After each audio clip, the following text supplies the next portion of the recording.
नमस्कार दोस्तों। आज हम बात करने वाले हैं BPSC previous year question plus कुछ नए क्वेश्चन के लेकर के आए हैं जो स्पेशल फिजिक्स यानी कि साइंस का है।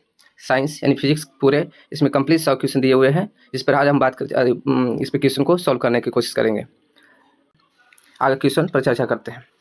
क्वेश्चन नंबर पहला है कि कौन सी मूलभूत भौतिक राशि यानी कि फंडामेंटल फिजिकल क्वांटिटी है। तो पहला इसका बल है, वेग है, ये विद्युत धारा है या कार्य है। इनमें से किसकी कौन भौतिक राशियां हैं जो मूलभूत होनी चाहिए। क्या होगा आंसर इसका? सी, जो मूलभूत राशियां हैं। बाकी जो है मूलभूत राशियां इसकी नहीं है। तो हम आगे बढ़ते हैं दोस्तों, अगले क्वेश्चन की ओर। इसे थोड़ा बड़ा कर लेते हैं ताकि आपको अच्छे से दिखाई दे सके। आवृत्ति यानी कि फ्रीक्वेंसी को मापने के लिए यूज किया जाता है। किसकी कौन सी यूनिट की यूज किया जाता है। जैसा कि हम देखते हैं कि हर्ज है, मीटर पर सेकेंड है, वाट है, जूल है। ये किसकी मात्रा का मापने के लिए किया जाता है। आवृत्ति यानी फ्रीक्वेंसी किस में मापी जाती है, तो हर्ज में मापी जाती है। फ्रीक्वेंसी हर्ज में मापी जाती है। जूल और वाट ये अलग अलग यूनिट है जिससे दूसरी यूनिट इकाइयाँ मापी जाती है। तो हम आगे बढ़ते हैं दोस्तों, देखते हैं सूर्य का प्रकाश पृथ्वी पर पहुंचता है लगभग कितने समय लगते हैं पहुंचने में। 5 मिनट लगते हैं, 6 मिनट लगते हैं, या 8 मिनट या 10 मिनट। तो इसकी सही उत्तर होगी 10 मिनट। सूर्य को पृथ्वी तक प्रकाश पहुंचने में कितने मिनट का समय लगते हैं? 8 मिनट का समय लगता है। आगे बढ़ते हैं दोस्तों, अगले क्वेश्चन की आर्द्रता यानी कि ह्यूमिडिटी किसकी उपकरण से मापी जाती है, यानी किस उपकरण से मापी जाती है। हाइग्रोमीटर या फिर पायरोमीटर या फिर लैक्टोमीटर। दोस्तों जैसे हम जानते हैं कि आर्द्रता मापने के लिए हम क्या करते हैं, हाइग्रोमीटर का उपयोग करते हैं। मिस हो गया है, हाइग्रोमीटर का उपयोग करते हैं। आर्द्रता को मापने के लिए हम हाइग्रोमीटर का उपयोग करते हैं। आगे बढ़ते हैं दोस्तों, अगले क्वेश्चन की ओर। देखिए, दाब यानी प्रेशर की इकाई क्या है। तो आप देखिए, इसकी क्या हो जाएगा? न्यूटन पर वर्ग मीटर, यानी न्यूटन मीटर या फिर न्यूटन पर किलोग्राम। इसकी क्या हो जाएगा? तो इसका हो जाएगा न्यूटन पर वर्ग मीटर। क्या हो जाएगा? न्यूटन वर्ग मीटर। आगे बढ़ते हैं दोस्तों, अगले क्वेश्चन की ओर। प्रकाश वर्ष यानी लाइट ईयर किसकी इकाई है? समय की है, दूरी की है, प्रकाश की तीव्रता की है, द्रव्यमान की है। तो किसकी हो जाएगी? तो आप जानते हैं किसकी इकाई हो जाती है। ये क्या हो जाएगी? दूरी खो जाएगी। क्या हो जाएगी? दूरी खो जाएगी। दूरी को हम किन मापे जाते हैं? दूरी को हम लाइट ईयर में भी मापते हैं, दूरी को हम पार्सेक में भी मापते हैं, दूरी को हम पार्सेक रूप में मापते हैं, और दूरी को अनेक प्रकार और भी दूसरे यूनिट से मापे जाते हैं। तो आगे बढ़ते हैं दोस्तों, अगले क्वेश्चन की ओर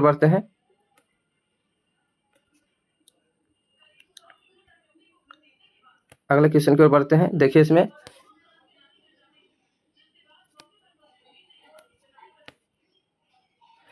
जब प्रकाश एक माध्यम से दूसरे माध्यम में जाता है तो निम्नलिखित में कौन सी नहीं बदलता है। वेलोसिटी यानी वेग, वेवलेंथ यानी तरंगदैर्घ्य, फ्रीक्वेंसी यानी आवृत्ति, या फिर रिफ्लेक्टिव इंडेक्स या फिर अपवर्तनांक। इनमें से कौन सी नहीं बदलती है दोस्तों? इनमें से कौन सी नहीं बदलती है? तो आप जानते हैं कि इसमें वेवलेंथ जो है इसकी नहीं बदलती है। इसका क्या आंसर हो जाएगा? वेवलेंथ इसकी नहीं बदलती है। जब प्रकाश एक माध्यम से दूसरे माध्यम में जाती है, इसमें कौन सी नहीं बदलती है? इसमें जो वेवलेंथ जो होता है, जो हमेशा एक चाल में एक ही इस माध्यम से पहले माध्यम से दूसरे माध्यम में बिना किसी बदलाव की गमन कर जाती है। तो आगे बढ़ते हैं दोस्तों, अगले क्वेश्चन की ओर। इसमें देखिए, इसमें डाला हुआ है, कहा गया है कि विद्युत शक्ति इकाई है यूनिट ऑफ इलेक्ट्रिक पावर। ये किसकी क्या है? इकाई क्या है? विद्युत शक्ति की इकाई क्या है? तो आप इसको देखिए दोस्तों, इसकी इकाई क्या हो जाएगी? आप खुद ही इसको बता सकते हैं। विद्युत शक्ति यानी कि इसमें क्या कर रहा है? पावर की बात, इसमें क्या कह रहा है? इसमें पावर की बात कर रहा है। तो पावर किससे मापी जाएगी? वाट, यानी कि इससे बात से मापी जाएगी। पावर किससे मापी जाती है? बात में। कूलॉम से क्या आता है? आवेश, विद्युत आवेश को मापा जाता है। वोल्ट और एम्पियर, एम्पियर क्या हो जाएगा? विद्युत धारा को मापी जाती है। अब वोल्ट क्या हो जाएगा? विद्युत शक्ति, मापी जाती है। तो इसका क्या हो जाएगा, वाट हो जाएगा, जिसको हम विद्युत शक्ति को मापते हैं। आगे बढ़ते हैं दोस्तों, आगे क्वेश्चन की ओर। हर्ज, हर्ज में क्या मापा जाता है? हर्ज में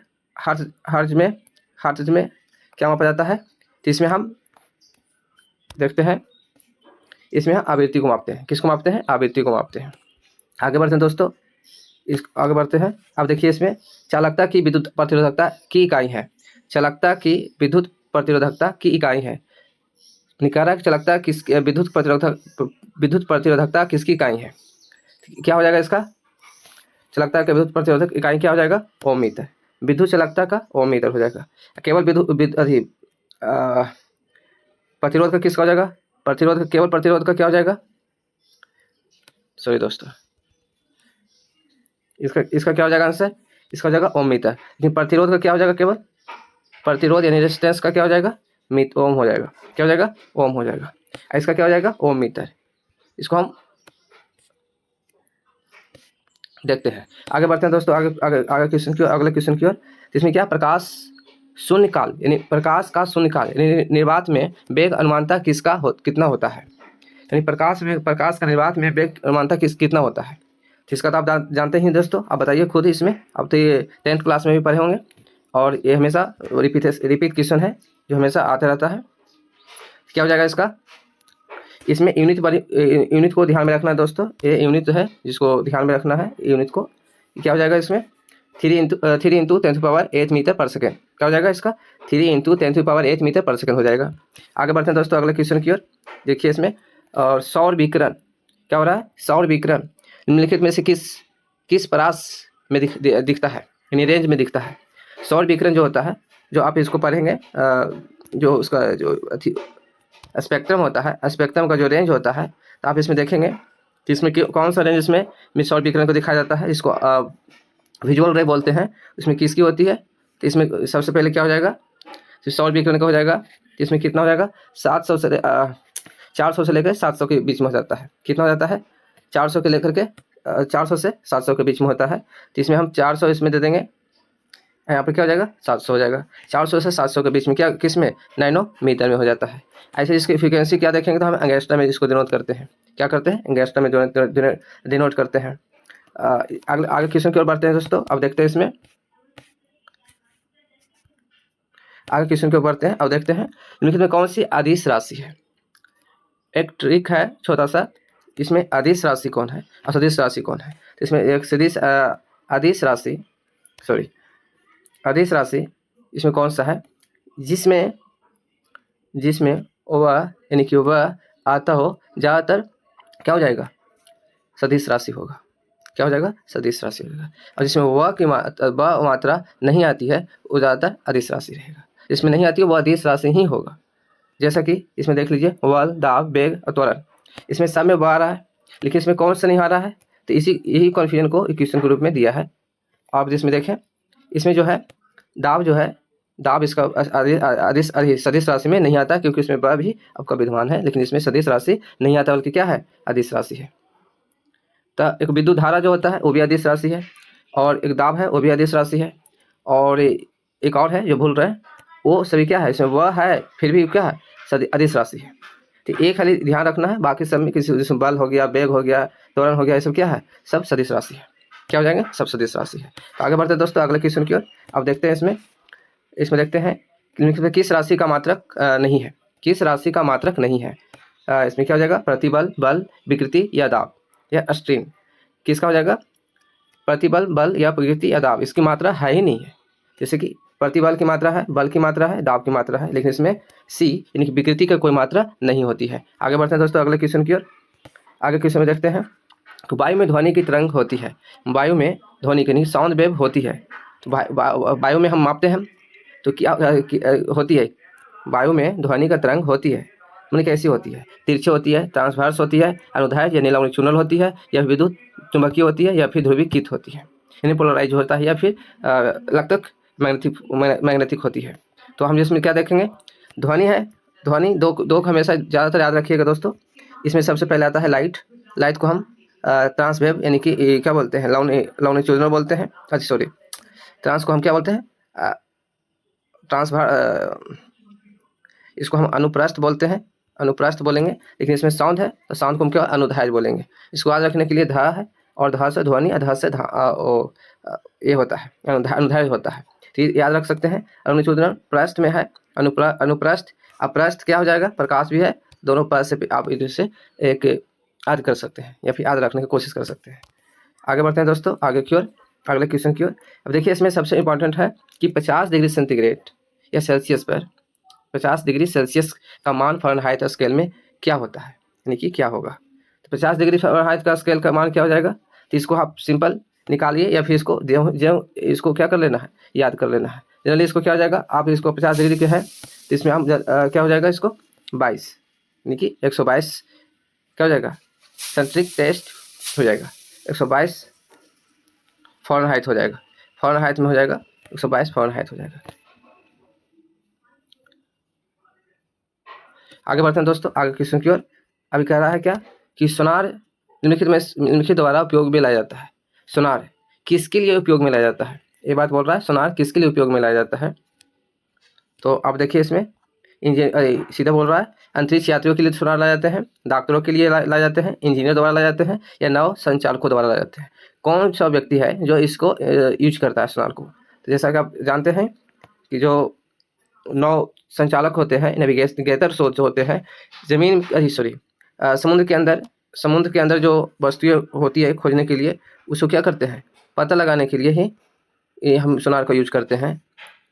सोनार का यूज क्या करते हैं, समुद्र के अंदर पड़ी हुई वस्तु या समुद्र की गहराई या फिर और भी बहुत तकनीकों में उपयोग करते हैं। तो अभी क्या हो जाएगा इसका आंसर, नौ संचालक द्वारा ही यूज करते हैं सोनार को। आगे बढ़ते हैं दोस्तों अगले क्वेश्चन की ओर। तो देखिए अगला क्वेश्चन में आते हैं, शरीर का तापमान नियंत्रित करता है, शरीर का तापमान नियंत्रित करता है थैलेमस, हाइपोथैलेमस या सेरेब्रम या मेडुला। कौन करेगा दोस्तों इसको में, थैलेमस क्या करेगा इसको, हाइपोथैलेमस इसको है जो शरीर का तापमान क्या करते हैं, नियंत्रित करती है। तापमान जो है शरीर को कौन नियंत्रित करते हैं, हाइपोथैलेमस होता है, क्या हो जाएगा, हाइपोथैलेमस। आगे बढ़ते हैं दोस्तों अगले क्वेश्चन की ओर। दृश्य स्पेक्ट्रम के तरंगदैर्घ्य की सीमा क्या होती है। देखिए वहां पर क्या पूछ रहा था आपसे कि रेंज क्या है, सॉरी यहाँ पर क्या पूछा जा रहा था कि रेंज क्या है, वही चीज़ यहाँ पे है, रेंज ही है। तो इसका पूछ रहा है, इसको एंगस्ट्रम में आपको बताना था, वहाँ पर क्या बताना था, नैनोमीटर में था। तो नैनोमीटर में आपसे बात करें तो नैनोमीटर में आपसे बात करें तो नैनोमीटर में क्या हो जाएगा, नैनोमीटर में आपको बात कर रहे थे तो क्या हो रहा था, 400 से 700 के बीच में हो रहा था, 400 से 700 के बीच में नैनोमीटर में हो रहा था। लेकिन एंगस्ट्रम में बात करते हैं, एंगस्ट्रम में बात करते हैं, इसकी यूनिट क्या है, एंगस्ट्रम है, स्पेक्ट्रम की तरंग है, वेवलेंथ के इसको है, तो इसको बात करते हैं तो कितना हो जाएगा दोस्तों, इसका अथी हो जाएगा आपको हो जाएगा 3900 से 7600 एंगस्ट्रम के बीच हो जाएगा, यानी कि इसको 3900 एंगस्ट्रम से लेकर के 7600 एंगस्ट्रम के बीच हो जाएगा दोस्तों। तो आगे बढ़ते हैं अगले अगले प्रश्न की ओर।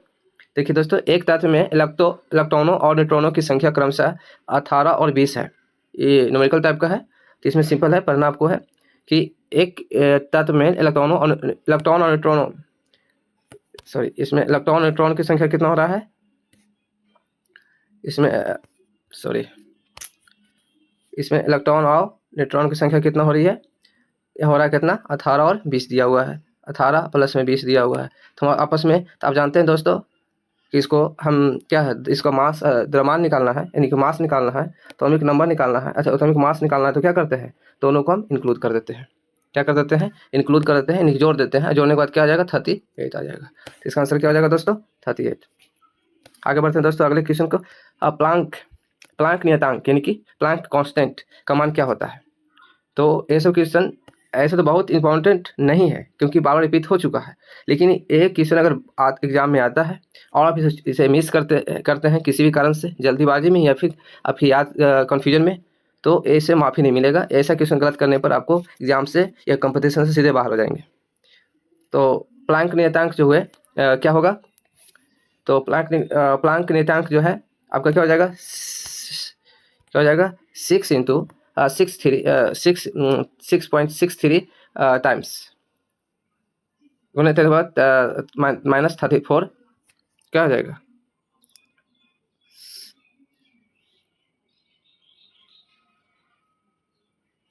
हो जाएंगे। इसको आंसर इसका क्या हो जाएगा, ये हो जाएगा 6.63 10 पावर इनवर्स 34। तो क्या हो जाएगा, इसका ही हो जाएंगे। आगे बढ़ते दोस्तों अगले क्वेश्चन की ओर। कॉस्मिक किरणें यानी कि कॉस्मिक रे क्या होती है? कॉस्मिक रे क्या होती है? आवेशित कण है, अनावेशित कण है, या फिर आवेशित या फिर अनावेशित दोनों है, या फिर किस प्रकार का कण है? ये कॉस्मिक जो किरणें होते हैं किस प्रकार के कण होते हैं? तो दोस्तों आप जानते हैं कि कॉस्मिक रे कैसा होती है? तो कॉस्मिक रे दोस्तों ये हो जाता है, कॉस्मिक रे क्या होता है? आवेशित कण के कण हो जाते हैं। क्या होते हैं? आवेशित कण हो जाते हैं। तो कॉस्मिक रे आवेशित कण हो जाते हैं। तो आगे बढ़ते दोस्तों, आगे बढ़िए। गॉस क्या हो जाएगा? गॉस निम्नलिखित में से किसकी माप इकाई है? कहता है कि गॉस जो है निम्नलिखित में से किसकी माप इकाई है? तो देखिए दोस्तों, चुंबकीय प्रेरण है यानी कि मैग्नेटिक इंडक्शन है, या विद्युत धारा है, या अगला है ध्वनि की तीव्रता है, या विभवांतर है। कौन सी दोस्तों हो सकता है? तो क्या हो जाएगा? मैग्नेटिक। इसको क्या हो जाएगा दोस्तों? मैग्नेटिक प्रेरण हो जाएगा। क्या हो जाएगा? मैग्नेटिक प्रेरण हो जाएगा, मैग्नेटिक इंडेक्स हो जाएगा। कौन से? गॉस इसकी माप जाता है, यानी कि मैग्नेटिक इंडेक्स को हम गॉस से मापते हैं। सिंपल। आगे बढ़ते दोस्तों अगले क्वेश्चन की ओर। परमाणु के नाभिक में निम्नलिखित में से कण होते हैं, यानी कि इसको हम नाभिक में, परमाणु के नाभिक में कण होते हैं। तो क्या होता है दोस्तों? न्यूट्रॉन और प्रोटॉन होते हैं। इलेक्ट्रॉन क्या होते हैं? 12वें कक्षा में चक्कर लगाते हैं। तो क्या हो जाएगा? न्यूट्रॉन और प्रोटॉन, न्यूट्रॉन और प्रोटॉन। तो इसमें क्या हो जाएगा दोस्तों? आंसर ए न्यूट्रॉन और प्रोटॉन हो जाएंगे। इसको क्या है? हम परमाणु के नाभिक में ये विद्यमान होते हैं और क्या करते हैं? धनायन नेचर बनाते हैं। लेकिन ये क्या होती है? इलेक्ट्रॉन क्या होता है? नेगेटिव होता है। आगे बढ़ते हैं दोस्तों आगे क्वेश्चन की ओर। निम्नलिखित में कौन सा कण आवेश रहित होती है, यानी चार्जलेस है? क्या है? चार्जलेस है। कौन सा हो सकता है दोस्तों? तो यहाँ पर सीधा आप देखें क्या हो जाएगा? आप जानते हैं कि अल्फा कण इलेक्ट्रॉन है, न्यूट्रॉन है, प्रोटॉन है। तो आप प्रोटॉन पर पॉजिटिव होता है, इलेक्ट्रॉन पर प्रोटॉन पर पॉजिटिव होता है, इलेक्ट्रॉन पर नेगेटिव होता है। ये क्या हो जाएगा? चार्जलेस, यानी कि चार्जलेस होता है। न्यूट्रॉन पर कोई चार्ज नहीं होता है, क्योंकि बम्बार्डिंग जब कराया गया था तो इस तरह से हो गया था। ये हो गया नेगेटिव, इलेक्ट्रॉन नेगेटिव हो गया, प्रोटॉन हो गया और प्रोटॉन पॉजिटिव हो गया, और ये जो हुआ न्यूट्रॉन नेगेटिव चला गया। तो ये क्या हो जाएगा? नेगेटिव हो गया, नेगेटिव रहेगा। और आगे बढ़ते दोस्तों अगले क्वेश्चन को। उस समय देखिए सोनार की बात कर रहे थे। सोनार क्या था? यहाँ पर बात हो रहा है कि रडार क्या है। क्या हो रहा है? कि रडार का उपयोग किसके लिए किया जाता है? तो आप बताएं दोस्तों, रडार का उपयोग किस लिए किया जाता है? जलपोतों को डुबाने के लिए, या फिर जहाजों, पैमानों या आदि को ढूंढना, या फिर मार्ग निर्देशित करने के लिए, या भू उपग्रहों के स्थान जांच करने के लिए, या भूकंप की तीव्रता मापने के लिए किया जाता है। तो आप इसका आंसर दे सकते हैं दोस्तों। तो बताइए इसको, आंसर इसका क्या हो जाएगा? ये जनरली क्या है कि जहाज, वायुयान आदि को ढूंढना या मार्ग निर्देशित करने के लिए होता है। क्या होता है? मार्ग निर्देशित करने के लिए होता है। आगे बढ़ते हैं दोस्तों। जब बर्फ पिघलती है, क्या बोल रहा है? कि जब बर्फ पिघलती है तो क्या होता है? तो जब बर्फ पिघलती है तब उसका आयतन बढ़ता है। तो क्या होता है? आयतन बढ़ता है, आयतन घटता है, द्रव्यमान बढ़ता है या द्रव्यमान घटता है। तो क्या होगा दोस्तों? जब बर्फ पिघलती है तो इसका आयतन क्या हो जाता है?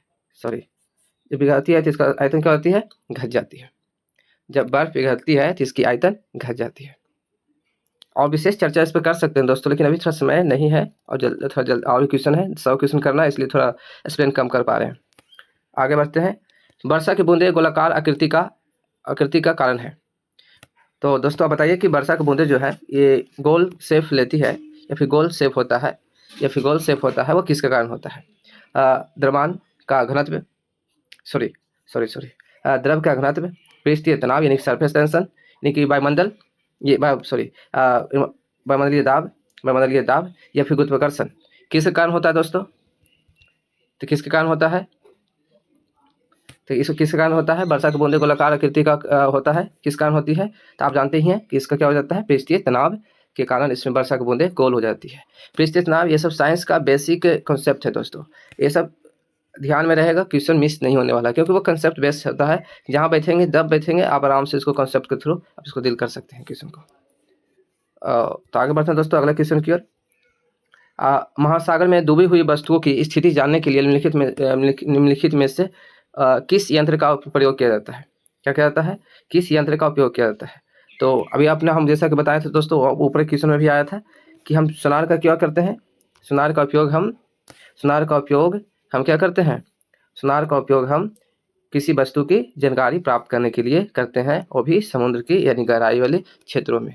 कहाँ करते हैं? गहराई वाले क्षेत्रों में हम समुद्र की वस्तु की दूरी जानने के लिए, यानी सी लेवल है उससे हम नीचे की ओर जाते हैं और उसकी गहराई या ऊंचाई को हम क्या करते हैं? जानने की कोशिश करते हैं। तो आगे चलते हैं दोस्तों अगले क्वेश्चन की ओर। दूरबीन यानी टेलीस्कोप जो का आविष्कार किसने किया था? यानी दूरबीन का आविष्कार किसने किया है दोस्तों? तो दूरबीन का आविष्कार किसने किया है? तो इसका क्या आंसर हो जाएगा? गैलीलियो। क्या हो जाएगा? गैलीलियो इसको क्या हो जाएंगे? आंसर हो जाएगा। गैलीलियो ने क्या किए थे? दूरबीन का आविष्कार किए थे। दूरबीन का क्या किए थे? आविष्कार किए थे। आगे बढ़ते हैं दोस्तों अगले क्वेश्चन की ओर। भूप्रपत्ति में सर्वाधिक पाए जाने वाला तत्व है। भूप्रपत्ति पे यानी कि पृथ्वी के जो ऊपरी सतह है उसमें सबसे अधिक तत्व पाई जाती है। कौन सी तत्व है? ये केवल एलिमेंट बोल रहा है। क्या बोल रहा है? एलिमेंट की बात कर रहा है। तो आप जैसा कि जानते ही हैं कि इसमें कौन हो जाएगा आपका आंसर? ऑक्सीजन, सिलिकॉन या फिर एल्युमिनियम, लोहा। इसका क्या आंसर हो जाएगा? तो इसका आंसर हो जाएगा दोस्तों ऑक्सीजन। केवल तत्व की बात बोल, मेटल नहीं बोल रहा है और ना ही इसमें अधातु बोल रहा है। तो इसमें ए शब्द को ध्यान देना है कि यहाँ पर क्या लिखा हुआ है। अगर इसमें लिखा होता तत्व की जगह पे इसमें हो सकता है धातु लिखा होता, तो धातु में क्या होगा दोस्तों? तो सबसे अधिक धातु कौन सी मिलता है? तो इसका आंसर आप खुद दीजिए और नीचे कमेंट बॉक्स में हम देखते हैं कि कितना ध्यान से आप ध्यान दे रहे हैं और इसका स्टडी कर रहे हैं सब सारे विषय को सब अच्छे से। सूर्य पर ऊर्जा का निर्माण होता है। सूर्य पर ऊर्जा का निर्माण होता है दोस्तों, वो किस कारण से होता है? इसका रीजन बताना है। क्या बताना है? रीजन बताना है। तो इसमें क्या हो जाएगा दोस्तों? इसमें बहुत बता रहा है कि ऑक्सीकरण द्वारा होता है। क्या सूर्य में ऑक्सीकरण के द्वारा होता है? सूर्य से ऊर्जा निकलती है, या फिर नाभिकीय विखंडन के द्वारा होता है, या नाभिकीय संलग्न के द्वारा होता है, या अवकरण के द्वारा होता है? तो पूछ रहा है दोस्तों कि किसके कारण से सूर्य की प्रकाश निकलती है या फिर उसमें ऊर्जा उत्पन्न होती है। तो क्या इसका आंसर हो जाएगा दोस्तों? नाभिकीय संलग्न होता है। क्या होता है? नाभिकीय संलग्न होता है। और इसी सिद्धांत पर आपको हाइड्रोजन बम भी बनाए जाते हैं या फिर बनते हैं। लेकिन हाइड्रोजन बम क्या होता है दोस्तों? नियंत्रित होता है। क्या होता है? कंट्रोल हाइड्रोजन बम होता है। लेकिन उसका उल्टा नाभिकीय जो होता है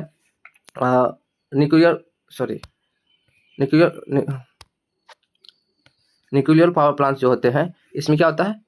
इसमें नाभिकीय विखंडन होते हैं। क्या होता है? नाभिकीय विखंडन होते हैं और वो भी कैसा होते हैं? नियंत्रित होते हैं। क्या होता है दोस्तों? नियंत्रित होते हैं। तो आगे बढ़ते हैं, आगे चलते हैं। अब वो बोल रहा है कि डायनमो का परिवर्तित करता है। डायनमो जो है परिवर्तित करता है। इसे आप एक बार बढ़िया से देख लीजिएगा कौन सी किस्में आती है। खास कर जो चर्चा में है उसको अच्छे से आप देखने की कोशिश कीजिएगा। खास कर अभी देखिए सोलर एनर्जी यानी सोलर सेल जो है या फिर सौर प्लेट जो है वो जो ज़्यादातर अभी चर्चा में है, कौन सी एनर्जी को कौन सी एनर्जी में कन्वर्ट करता है? तो क्या करता है? लाइट एनर्जी को इलेक्ट्रिसिटी में कन्वर्ट कर देता है। सौर प्लेट वाले हो गए, तो क्या हो जाएगा? इसमें कर देते हैं। देखिए दोस्तों इसमें कुछ बैटरी एनर्जी से जुड़े हुए भी चीज़ है जो आप याद रख सकते हैं। लेकिन इसमें क्या बोल रहा है कि डायनमो परिवर्तित करता है। तो किसमें क्या करता है? कहता है कि उच्च वोल्टेज को निम्न वोल्टेज में बदलता है डायनमो। क्या विद्युत ऊर्जा को यांत्रिक ऊर्जा में बदलता है, या फिर यांत्रिक ऊर्जा को विद्युत ऊर्जा में बदलता है, या फिर निम्न वोल्टेज को उच्च वोल्टेज में पड़ता है? तो जैसा दोस्तों जानते हैं कि आप कि ये तो एकदम नहीं होगा। उच्च विद्युत वोल्टेज को निम्न वोल्टेज में ये कौन करेगा? ट्रांसफार्मर करेगा। विद्युत ऊर्जा को यांत्रिक ऊर्जा में, डायनमो विद्युत से तो चल ही नहीं रहा है, तो सिंपल क्या चल रहा है? यांत्रिक से चल रहा है, क्योंकि वो क्या कर रहा है? उसमें फिजिकल मूवमेंट हो रहा है और उससे क्या हो रहा है? एनर्जी में कन्वर्ट हो रहा है, यानी कि ऊर्जा में कन्वर्ट हो रहा है। तो क्या हो जाएगा इसका आंसर? इसका आंसर क्या हो जाएगा दोस्तों? इसका आंसर हो जाएगा यांत्रिक ऊर्जा को विद्युत ऊर्जा में परिवर्तित करती है। चलिए दोस्तों आगे बढ़ते हैं कि कपड़े धोने की मशीन किस सिद्धांत पर कार्य करती है? क्या बोल रहा है कि कपड़े धोने का जो मशीन है वो किस सिद्धांत पर काम करती है? तो दोस्तों आप देख रहे हैं कि जो कपड़े धोने का मशीन जो है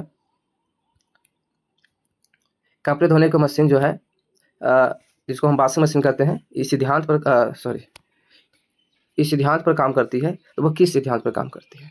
तो दोस्तों यहाँ पर हम दो होते हैं सिद्धांत, एगो सेंट्रीफ्यूगल फोर्स होता है और सेंट्रीपिटल फोर्स होता है। तो यहाँ पर सेंट्रीफ्यूगल है फोर्स जो होता है इससे क्या होता है कि बाहर की ओर फोर्स इसमें लगता है, और यही क्या होती है वॉशिंग मशीन में, ये जो होती है वॉशिंग मशीन में लगा होता है, और ये क्या करती है कपड़े को वॉश करने का काम करती है। तो इसका आंसर हो जाएगा दोस्तों अपकेंद्रीय बल। क्या हो जाएगा इसको, अपकेंद्रीय बल इसका काम करती है। कौन करती है, सेंट्रीफ्यूगल फोर्स काम करती है। कपड़े धोने में क्या कौन सी काम करती है, सेंट्रीफ्यूगल फोर्स काम करती है। आगे बढ़ते हैं दोस्तों, देखते हैं अगले क्वेश्चन का प्रश्न 35 नंबर का प्रश्न है। इसमें देखते हैं कि लाइट ईयर निम्नलिखित किसकी इकाई है। ये पहले भी क्वेश्चन आई थी, अब फिर रिपीट हुआ है, तो आप इस क्वेश्चन को फिर आप खुद ही आंसर देंगे। हम ऐसे आगे बढ़ते हैं, लाइट ईयर किसकी इकाई है जो, तो आगे बढ़ते हैं दोस्तों, आप इसका खुद आंसर देने की कोशिश कीजिए। वस्तु की मात्रा बदलने पर क्या अपरिवर्तित रहेगा। अगर किसी वस्तु की मात्रा अगर हम बदल देते हैं तो उसमें क्या अपरिवर्तित रहेगा। क्वेश्चन थोड़ा सोच के बताइएगा दोस्तों, क्या इसको नहीं बदलती है, क्या चीज़ इसमें अपरिवर्तित होगा। मात्रा हम बदलते हैं तो उसमें क्या अपरिवर्तित होता है, क्या उसका वैल्यूम बदल जाएगा, भार बदल जाएगा, द्रव्यमान बदल जाएगा, या घनत्व बदल जाएगा। ये सब बदल जाएगा तो क्या चीज़ नहीं बदलेगा, तो इसमें डेंसिटी जो है दोस्तों इसमें नहीं बदलती है, डेंसिटी इसका नहीं बदलेगा।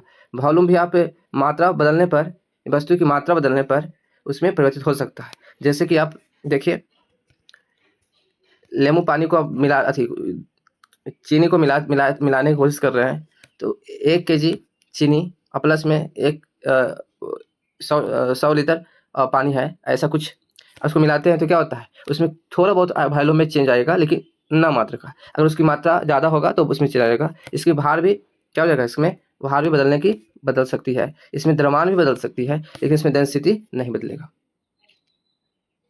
क्या हो जाएगा, अपरिवर्तित रहेगा। वस्तु की मात्रा बदलने पर क्या अपरिवर्तित रहेगा, वो डेंसिटी इसका नहीं बदलेगा। आगे बढ़ते हैं दोस्तों अगले क्वेश्चन की ओर। आगे क्वेश्चन पता है, हवाई जहाज से यात्रा करते समय पेन से स्याही निकलने लगती है, इसका कारण क्या है। देखिए दोस्तों, बहुत ही सरल है और आसान भी है। वायुदाब में कमी के कारण, और वायुदाब में वृद्धि के कारण, या फिर स्याही के आयतन में वृद्धि के कारण, या अत्यधिक भार के कारण। देखिए दोस्तों, आप खुद जानते हैं, आप पढ़े भी होंगे कि जैसे ही आप सी लेवल हो या फिर पृथ्वी का सतह हो, इससे जैसे ही ऊपर जाते हैं तो क्या होती है, ऊपर जाते हैं तो वायु दाब में क्या होने लगती है, वायुदाब में कमी होने लगती है। वायुदाब में क्या होने लगती है, कमी होने लगती है। और जैसे ही आप नीचे भी जाते हैं तो कुछ समय प्रेशर के बाद वायुदाब समुद्र के नीचे की, अभी उस पर बात करना सही नहीं है, अभी आप ऊपर कहीं समझिए, कन्फ्यूजन आ जाएगा। तो इसमें क्या होता है, वायुदाब घटने लगती है। जैसे ही वायुदाब घटेगी तो जो उस पेन का स्याही जो क्या होगा, अंदर में क्या होता है, पेन के रिफिल में जो अंदर में होता है वायु, वो कम हो जाता है, ज़्यादा हो जाता है। अब बाहर की जो जो सराउंडिंग होती है उसकी लो हो जाता है। तो हाई प्रेशर से लो प्रेशर की क्या होती है, स्याही आने की कोशिश करती है। तो इस टाइप में क्या हो जाएगा कि इसका आंसर क्या हो जाएगा, वायुदाब में कमी होने के कारण। चलो दोस्तों आगे बढ़ते हैं। तो यह दूरदृष्टि दोष जिसको हाइपरमेट्रोपिया के निवारण के लिए किस लेंस का प्रयोग किया जाता है। दूरदृष्टि दोष को निवारण के लिए किस लेंस का प्रयोग किया जाता है। तो देखिए दोस्तों, इसमें क्या हो जाएगा, इसमें दूर है तो इसमें हम क्या इसका करेंगे, उसका उपयोग करेंगे उत्तल लेंस का उपयोग करेंगे। किसका करेंगे, उत्तल लेंस का उपयोग करेंगे। अगर दूरदृष्टि दोष है तो इसमें हम क्या करेंगे, या हाइपर मेट्रोपिया है तो इसको हम क्या करेंगे, उत्तल लेंस से हम दूर करेंगे इसको। अगर यही निकट दृष्टि दोष होता हम क्या करते, आपतन लेंस का यूज करते हैं। क्या करते, आपतन लेंस का यूज करते हैं। अगर याद करने के रूप में आप याद करना चाहते हैं इस टाइप में, तो आप इस तरह से भी याद कर सकते हैं। जिसकी देखिए इसमें दू है, यहाँ पर ऊ है, तो दूर से आप उसको याद कर सकते हैं, या फिर इसको आपतल को आप इस तरह से याद कर सकते हैं। एक याद रखेंगे तो यही याद हो जाएगा, सिंपल। आगे बढ़ते हैं दोस्तों। निकट दृष्टि दोष को ठीक करने के लिए किया जाता है। देखिए ये अभी आ गया, मायोपिया आ गया। निकट दृष्टि दोष को तो उत्तल लेंस के द्वारा, या आपतल लेंस के द्वारा, या समतल लेंस, या फिर अवतलोत्तर लेंस के उपयोग करते हैं। किसका करते हैं दोस्तों, अभी तुरंत चर्चा किया इस पर। क्या हो जाएगा इसका आंसर, हो जाएगा आपतल लेंस। क्या हो जाएगा इसका आंसर, आपतल लेंस। आगे बढ़ते हैं दोस्तों 40 नंबर क्वेश्चन पे। खतरे के संकेतों के लिए लाल प्रकाश का प्रयोग क्यों किया जाता है। आप पहले बताएं कि खतरे के संकेतों के लिए लाल प्रकाश का प्रयोग क्यों किया जाता है। तो आप जैसा जानते हैं दोस्तों कि इसका जो तरंग जो होता है, सॉरी, इसका जो वेव लेंथ होता है क्या होता है, अधिक होता है। जब वेव लेंथ अधिक होता है तो ये लंबी दूरी तक ही लोगों को क्या करते हैं, डिसेबल यानी कि विजुअल हो पाते हैं। जब लोग दूर से इसको देख सकते हैं तो हम इसको खतरे में यूज कर सकते हैं। बहुत से व्यक्ति होंगे जिसको हम दूर से नहीं देख पाएगा वो किसी चीज़ को, तो भी क्या करेगा, दुर्घटना होने की संभावना उसको अधिक हो जाएगा। अगर वही व्यक्ति पास आने पर देखता है दुर्घटना अधिक होगा, और वही दूर से देख लेगा तो वो अपने हिसाब से वो क्या करेगा, डायरेक्शन बदल लेगा या फिर खतरे से दूर हो जाएगा। तो वैसे स्थिति में क्या है, लाल संकेतों लाल जो होता है, लाल प्रकाश जो होता है, इसको इसलिए इसको क्या कर जाता है। और इसमें अगर बात करते हैं, इसका प्रकीर्णन यानी स्कैटरिंग सबसे कम होता है। स्कैटरिंग सबसे ज़्यादा कम होता है, लेकिन वेवलेंथ इसका अधिक होता है। तो इसको दोनों रूप से इसको ये कर देंगे, आंसर दे देंगे। और आगे बढ़ते हैं दोस्तों, तो इसमें देखते हैं 41 नंबर क्वेश्चन में आकाश नीला दिखाई देता है। इसका भी वही होगा जो उसने आप उसमें दिए थे। आकाश नीला दिखाई क्यों देता है, क्योंकि आप जानते हैं कि वेवलेंथ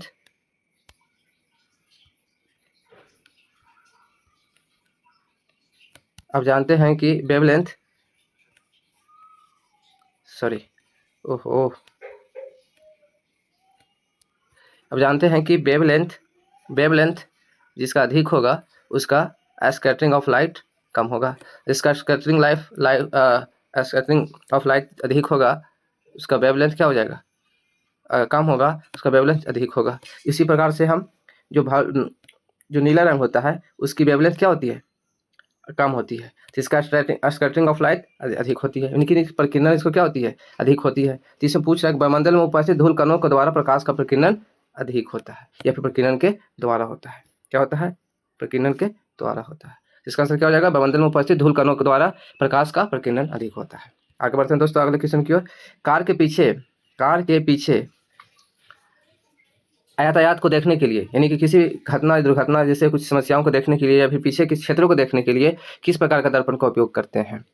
तो आप जैसा जानते हैं दोस्तों कि किसका हम क्या करेंगे, कार, यानी कि इसका हम दो चीज़ को छोड़ करके, यानी कि हम अवतल का उपयोग कहाँ करते हैं दोस्तों, अवतल का उपयोग कहाँ कहाँ करते हैं याद रखिएगा। एक तो हम कार के पीछे दृश्य को देखने के लिए, यानी कि साइड मिरर के रूप में करते हैं, साइड मिरर के रूप में इधर के दृश्य को देखने के लिए करते हैं, दृश्य को देखने के लिए करते हैं। और दूसरी इसको क्या करते हैं, जहाँ पर ये इस टाइप का जो होता है लाइट होता है, स्ट्रीट लाइट होता है, वहाँ पर हम क्या करते हैं, अवतल दर्पण का ही उपयोग करते हैं। और कार को लाइट को देखने के बाकी अधिकतर जगहों पर क्या होती है, उत्तल दर्पण का ही उपयोग किया जाता है। क्या किया जाता है, उत्तल दर्पण का ही उत्तल दर्पण का ही उपयोग किया जाता है। उत्तल दर्पण का उपयोग कहाँ ज़्यादातर कहाँ हो जाएगा दोस्तों, हेडलाइट में, गाड़ी को हेडलाइट में किया जाता है। सैलून में उपयोग किया जाता है, सैलून में जो होते हैं उसमें उत्तल दर्पण का उपयोग किया जाता है। या फिर आप कुकर, प्रेशर कुकर कुछ बोलते हैं, सोलर कुकर में इसका उपयोग किया जाता है। या फिर इसको आप कुकर के रूप में किया जाता है। या फिर आप देखते हैं इसको चिकित्सकीय रूप में इसको किया जाता है, उत्तल लेंस के रूप में किया जाता है। इसी प्रकार से आप बहुत सारे जो होते हैं उत्तल लेंस का उपयोग करते हैं। लेकिन यहाँ पर क्या होगा दोस्तों, इसमें क्या हो जाता है, इसमें क्या होता है दोस्तों, इसमें आपका अवतल लेंस का उपयोग किया जाता है। इसमें क्या होता है दोस्तों, आपका अवतल लेंस में उपयोग किया जाता है। आगे बढ़ते हैं दोस्तों अगले क्वेश्चन की ओर। दाढ़ी बनाने के लिए किस दर्पण का उपयोग किया जाता है, दाढ़ी बनाने के लिए अवतल दर्पण का उपयोग किया जाता है। दाढ़ी बनाने के लिए किस दर्पण का उपयोग किया जाता है दोस्तों, दाढ़ी बनाने के लिए सैलून, यानी कि अभी सैलून में बात कर रहे थे कि दर्पण कौन सा दर्पण का उपयोग करते हैं सैलून में। तो अब कभी क्या बता रहे थे दोस्तों, अवतल दर्पण का उपयोग करते हैं। किसका करते हैं, अवतल दर्पण का उपयोग करते हैं, किसमें, सैलून में। अभी बताएं कि केवल, और आप क्या दो याद रखेंगे कि एक तो साइड मिरर के रूप में याद रखते हैं दोस्तों, और दूसरा क्या करते हैं, स्ट्रीट लाइट में, जो हम सड़क के किनारे या फिर किसी पार्क वगैरह में क्या होते हैं, लाइट करने में होता है। तो आगे इसको दोस्तों याद रखिएगा, हम इसमें क्या करते हैं, अवतल दर्पण का उपयोग करते हैं। क्या करते हैं, अवतल दर्पण का उपयोग करते हैं। आगे बढ़ते हैं दोस्तों, ध्वनि तरंगे, साउंड वेव किसमें गति नहीं करती है। तो दोस्तों जैसा कि आप जानते हैं कि साउंड वेव को एक माध्यम की आवश्यकता होती है। पहला इसकी भी एक प्रॉपर्टी है कि साउंड वेव को क्या होती है, एक माध्यम की आवश्यकता होती है। और माध्यम जैसे कि एयर या किसी माध्यम की आवश्यकता होती है। लेकिन जहाँ पर नहीं है तो गति नहीं कर सकती है। तो इसमें सॉलिड में कर सकती है, द्रव में भी कर सकती है, गैस में भी कर सकती है। तो यहाँ पर एक क्वेश्चन बनता है दोस्तों कि आपकी किस में गति सबसे अधिक करती है, किस में गति नहीं करती है। तो सिंपल याद रखिएगा, वैक्यूम और यहाँ पर सॉलिड, वैक्यूम और सॉलिड याद रखिए दोस्तों, यहाँ फिर से देखिए दोस्तों, यहाँ पर वैक्यूम हो गया, यहाँ वैक्यूम हो गया, यहाँ पर सॉलिड हो गया। तो इस क्या हो रहा है, ये वैक्यूम हो गया, सॉलिड हो गया। सॉलिड में क्या हो जाएगा, सबसे अधिक होगा साउंड का, यानी कि साउंड का सबसे अधिक क्या हो जाएगा, साउंड सबसे अधिक इसमें गमन अधिक करेगी, आगमन करती है। लेकिन वैक्यूम में इसका अधिक क्या होता है, खत्म हो जाता है, इसमें नहीं है। इसके बाद इसमें क्या आता है, गैस यानी कि एयर, एयर में सबसे कम करेगा। फिर इसके बाद क्या हो जाएगा, लिक्विड में और उससे भी कम हो जाएगा। इसमें सॉलिड में सबसे अधिक अधिक सॉरी लिक्विड में इससे ज़्यादा हो जाएगा। फिर इसमें क्या हो जाएगा, और कम हो जाएगा, अधिक हो जाएगा। सबसे अधिक कहाँ होता है, सॉलिड में होता है। तो एक क्वेश्चन ये भी बनेगा दोस्तों। अरे तो इस तरह से आपको हो सकता है कुछ बना कर देगा कि सबसे अधिक गमन करती है, इस क्रम में दर्शाए, तो उसमें दे देगा आपको सॉलिड देगा, इसमें सॉलिड दे देगा इस टाइप का बना करके, सॉलिड, लिक्विड और गैस, और इस तरह से वैक्यूम, इस चार को देगा। इसमें कहेगा सबसे अधिक क्या करता है, सॉलिड में, सबसे कम गैस में, और नहीं करता है तो वैक्यूम में। इसका आंसर क्या हो जाएगा दोस्तों, आगे आते हैं तो इसका आंसर हो जाएगा आपको निर्वात, यानी कि वैक्यूम में क्या हो जाता है, जहाँ पर वायु नहीं होते हैं और किसी प्रकार का पार्टिकल नहीं होते हैं, तो इसका वेव वहाँ पर गमन नहीं कर पाते हैं। इसी तरह से आंसर क्या हो जाएगा, इसका निर्वात हो जाएगा। आगे बढ़ते दोस्तों, एक कते हुए हीरे का जगमगाहट यानी कि चमक का क्या कारण हो सकता है। तो दोस्तों आप जानते हैं इसकी आणविक संरचना है, प्रकाश का अवशोषण है, या पूर्ण आंतरिक परिवर्तन है, या फिर प्रकाश का व्यतिकरण है। क्या हो जाएगा दोस्तों इसका आंसर, अगर कोई कते हुए हीरा जो है जगमगाहट यानी कि चमक उसको है, चमक किसके कारण होता है दोस्तों, इसमें क्या हो जाएगा आपका आंसर, इसका सही होता है, इसका सही आंसर क्या हो जाएगा दोस्तों, पूर्ण आंतरिक परिवर्तन। तो दोस्तों पूर्ण आंतरिक परिवर्तन बहुत ही इंपॉर्टेंट कॉन्सेप्ट है, जो हमेशा किसी न किसी रूप में एग्जाम में आपको टकराते रहेंगे। और ऐसा ये सब क्वेश्चन गलत करने योग्य नहीं होते हैं दोस्तों। अगर ऐसा क्वेश्चन गलत करते हैं तो आपको मार्क्स कटेंगे और आप कंपटीशन से ही बाहर हो जाएंगे। ये सब क्वेश्चन जनरली सही व्यक्ति यानी कि सीरियस तैयारी करने वाले लोग नहीं करते हैं ये इस टाइप का, क्योंकि ये रिपीटेशन क्वेश्चन होते हैं, साथ में इस पर कोई दिमाग लगाने की आवश्यकता ही नहीं है। एक बार कॉन्सेप्ट आप सही कर लीजिए, उसके बाद सही क्वेश्चन बनाएंगे। तो आप इसको टोटल रिफ्लेक्शन ऑफ लाइट, तो टोटल रिफ्लेक्शन ऑफ लाइट का आपको एक ये बता देते हैं दोस्तों, कुछ एग्जाम्पल बता देते हैं। टोटल पूर्ण आंतरिक परिवर्तन का आपका बता देते हैं। तो सबसे पहले हम इसको कहाँ करेंगे दोस्तों, तो सबसे पहले इसका यूज हम करते हैं अभी जो बताएं, हीरे का चमक के लिए क्या होगा दोस्तों, हीरे का चमक के लिए पहला। दूसरा दोस्तों, इसको हम केबल में यानी कि जो इंटरनेट केबल होता है, इंटरनेट केबल में यूज करते हैं दोस्तों। फिर इसको हम जो डॉक्टर होते हैं, जो इंडोस्कोपी जो होते हैं, इंडोस्कोपी जो यंत्र होते हैं उसमें भी यूज करते हैं, तो इसको बोलते हैं इंडोस्कोपी जो यंत्र होते हैं डॉक्टर का, उसमें यूज होता है दोस्तों। या फिर इसको हम किसी फ्लैक्स नली में यानी कि वेब के रूप में हम करते हैं, जैसे कि जो भी केबल टाइप का हो। या फिर एंटीना होता है दोस्तों, देखते हैं हम लोग घर में जो डिश होते हैं उसमें जो एंटीना होते हैं, उसमें भी हम डाटा केबल के रूप में इसको उपयोग किया जाता है दोस्तों। तो इसका आंसर सही हो गया, क्या हो जाएगा आंसर दोस्तों, पूर्ण आंतरिक परिवर्तन। आगे बढ़ते हैं दोस्तों, देखते हैं फ्यूज का तार किस धातु या मिश्र धातु का बना होता है। फ्यूज का तार जो होता है दोस्तों, किस धातु या मिश्र धातु का बना होता है, शीशा या टीन का बना होता है। देखिए दोस्तों क्या होता है इसका, शीशा हो या फिर टीन का बना होता है। तो एक इसका दूसरा क्या हो जाएगा, तांबा और लोहे का बना होता है, तांबा और एल्युमिनियम का बना होता है, और निकेल और क्रोमियम का बना होता है दोस्तों। तो फ्यूज आप जैसा कि जानते ही हैं, इसमें से एक तो आप हमेशा याद रखिएगा, फ्यूज हमेशा क्या चीज़ में रहता है, शीशे में बंद होता है। लेकिन जनरली कोई डिवाइस होता है तो उसको में क्या होता है, हम शीशा, इसको हम क्या बोलते हैं, शीशा होता है, इसको हम शीशे में बंद होता है, इस टाइप का फ्यूज बंद होता है। उसके बाद इसको हम पैक करते हैं। एक तो जिसमें बंद रहता है आप उसका ही यूज करेंगे दोस्तों, लेद या फिर शीशा का। दूसरा क्या होता है दोस्तों, टीन का होता है दोस्तों, जिसमें हमेशा यही याद रखिएगा कि क्या हो जाएगा, इसमें क्या होता है दोस्तों, लेद हो जाएगा, प्लस में एस हो जाएगा, तीन हो जाएगा। इन दोनों का क्या होता है दोस्तों, मिश्रण होता है, और इसका क्या बनाता है, टीन और शीशा का बना हुआ होता है, जो क्या होता है, मिश्र धातु का यानी कि मिश्रण का बना हुआ होता है। तो याद रखिएगा दोस्तों, फ्यूज का इस पर बहुत सारा क्वेश्चन बनता है दोस्तों। आप आगे बढ़िएगा, हम आगे देखते हैं अगले वीडियो में, या फिर हम आगे क्वेश्चन आता है तो उसमें हम बात करते हैं। देखिए दोस्तों, ट्रांसफार्मर का उपयोग किस लिए किया जाता है, ट्रांसफार्मर का उपयोग जो है किस लिए किया जाता है। तो दोस्तों आप देखते हैं कि डीसी को एसी में बदलने के लिए करते हैं, या फिर एसी वोल्टेज को उपचयन या फिर अपचयन यानी कि स्टेप डाउन या फिर स्टेप अप करने के लिए क्या करते हैं दोस्तों, या डीसी वोल्टेज को बढ़ाने के लिए करते हैं दोस्तों, या आंतरिक ऊर्जा को विद्युत ऊर्जा में बदलने के लिए करते हैं। तो आप जानते हैं दोस्तों कि ट्रांसफार्मर का उपयोग हम किस लिए करते हैं, कोई भी उच्च, क्या बोलते हैं दोस्तों, कोई भी उच्च यानी कि कोई बाहर का, जैसे एक एग्जांपल समझिए दोस्तों, जो आपके घरों के, जब घर के पास में जो पोल है, जिसको हम 11,000 के जो होते हैं, ट्रांसफार्मर में इन करता है, तो ट्रांसफार्मर में जैसे ही जाते हैं दोस्तों, तो ये जो बाहर का पोल पर से जो 11,000 का जो लाइट आपके पास आता है, 11,000 वोल्ट का, उसको हम ट्रांसफार्मर में जाता है दोस्तों। ट्रांसफार्मर इसको क्या करती है, कन्वर्ट करके 440 के लाते हैं, 440 देते हैं दोस्तों। और आपको घरों में ये क्या आता है, 200, यानी कि 200 के आसपास भूल रहे हैं वोल्ट में आता है दोस्तों, 240 वोल्ट के आसपास में आपको घर में उपयोग करने के लिए आते हैं दोस्तों। तो ये क्या हो रहा है, स्टेप डाउन हो रहा है दोस्तों। तो ये क्या हम करेंगे, या फिर कोई छोटा होता है, उसको हम क्या करते हैं, स्टेप अप करके इसको बढ़ाने का काम करते हैं। तो स्टेप डाउन और स्टेप अप, यानी कि उप चयन और या अप चयन करने के लिए क्या करते हैं, ट्रांसफार्मर का उपयोग किया जाता है दोस्तों। वो भी केवल क्या करते हैं, AC करंट, कुछ बोलते हैं AC करंट के लिए, क्या दोस्तों, AC करंट के लिए हम करते हैं। तो आगे बढ़ते हैं दोस्तों, आगे देखते हैं विद्युत। क्या देखते हैं दोस्तों कि इसमें विद्युत बल्ब का तंतु यानी फिलामेंट किस धातु का बना होता है। तो अभी हम किसका बात कर रहे थे दोस्तों, अभी हम बात कर रहे थे स्विच का, सॉरी फ्यूज का। तब फ्यूज का हम कर रहे थे, तो वो क्या था, लेड का था, और